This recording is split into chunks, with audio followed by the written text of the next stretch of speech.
প্রত্যেকটা নিত্য পণ্য জিনিসের সবকিছুর দাম বেশি। প্লাস রেস্টুরেন্টের খাবারের দাম বাড়ায় দিচ্ছে।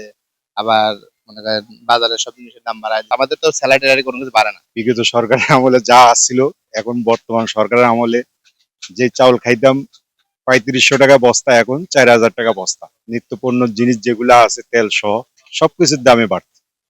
তারপরে এখন বর্তমানে সরকার যে ভ্যাট বাড়াইতেছে, হ্যাঁ, আরো জিনিসপত্রের দাম বাড়বে, তখন যে আমরা কি করব সেটাই চিন্তা করতেছি। এখনো আগের দামেই মনে করেন সব জিনিস কিনা আছে, আগের দামে বেচতেছি। এখনো মাল নতুন করে যেটা আসবে দাম বাড়লে তখন আবার বাড়ায়। সরকার যদি ভ্যাট ট্যাক্স কমায় দেয় আমাদের বেচা কিনা সুবিধা সবচেয়ে ভালো।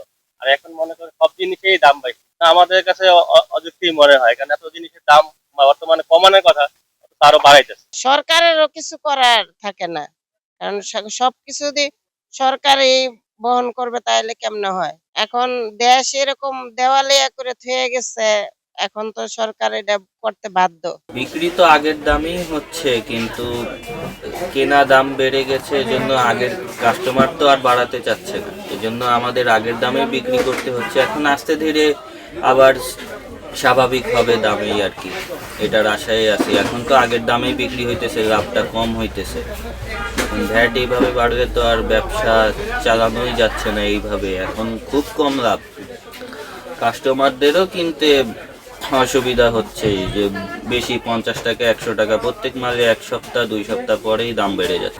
আগে যে জিনিসগুলি ৬০০ টাকায় কিনছে এখন প্রায় অনেক বেড়ে গেছে। তো ওই বাজেট তো ওইটাই নিয়ে আসে, সবাই বাজেট করে আসে, এখন পরে কিনতে পারতেছে না বা লো কোয়ালিটি কিনতেছে এরকম, বা কিনতেইছে না। আর যাদের একটু স্টেবল তারা কিনতেছে, একটু বেশি চাপ দিয়ে কিনতেছে, কিন্তু তো বাজেট ছাইড়ে যাইতেছে, সব দিক থেকেই এটার চাপ পড়তেছে। এখন আপনারা কি মনে করেন যে দাম বাড়লে কাস্টমারের চাহিদা আগের মতো থাকবে বা তাদের কোনো সমস্যা হবে না? না না, দাম বাড়লে তো চাহিদা কমতেছে, চাহিদা কমতেছে, আমাদেরও বিক্রি কমতেছে এখন।